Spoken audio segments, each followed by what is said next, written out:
Before the famous Northrop B-2 Spirit stealth bomber became a reality, Jack Northrop persevered in bringing a viable military-minded flying wing design into existence.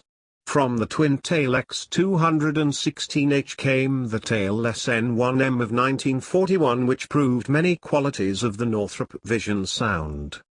Having sold the United States Army Air Force, USAF, on the idea of a flying wing strategic bomber, to become the prop-powered YB-35, Northrop moved on producing a 1/3 scale prototype of this aircraft to represent the finalized product and work out any potential issues, all the while collecting much-needed flight data in the process.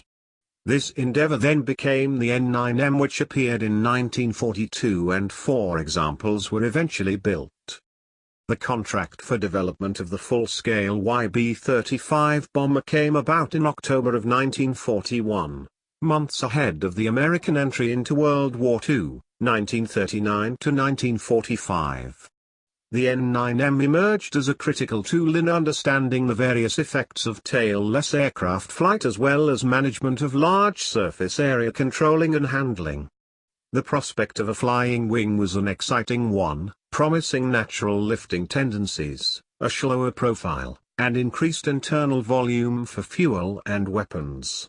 The initial aircraft, N-9M-1, was lost to a crash on May 19, 1943, sadly fatal for the test pilot at the controls.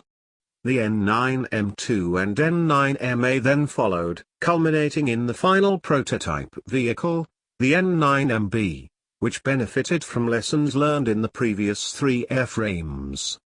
As built, the N-9M series mimicked much of what was already seen in the preceding N-1M research aircraft. The flying wing took on a boomerang-type, top-down profile with the cockpit centrally placed within the thickest part of the wing.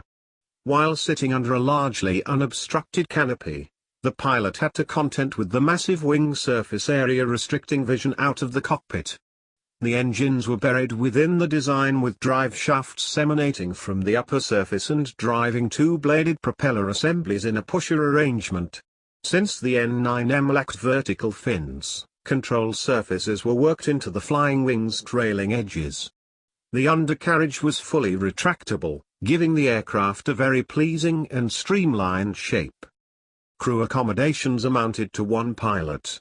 Overall length measured 17 feet, 9 inches with a wingspan reaching 60 feet and a height of 6 feet, 7 inches. Gross weight totaled 14,000 pounds. Power was supplied from 2 X-Monusco C6S4 Buccaneer inverted 6-cylinder, air-cooled, inline piston engines developing 275 horsepower each. Maximum speed was 260 miles per hour with a range out to 500 miles. Its service ceiling reached 21,500 feet. The N-9M test vehicle first achieved flight on December 27, 1942, and a further 45 flights then followed. However, many proved maddening affairs due to the temperamental technology and mechanics involved, particularly in the choice of power plant. The aforementioned N-9MB test vehicle then emerged with 2 Franklin XO547 series engines, now developing 300 horsepower as a result. With the end of World War II in 1945, many programs initially backed with great interest by the U.S. military were either curtailed or given up for good. The USAF cancelled the YB-35 initiative during 1949 after prototypes and pre-production systems were already in play. The N-9M had now seen its best days behind it, and all but one, prototype N-9MB, was scrapped. Suffering from neglect for years in the California climate, N-9 megabytes was eventually restored to flying condition and remains a salvaged piece of aviation history today.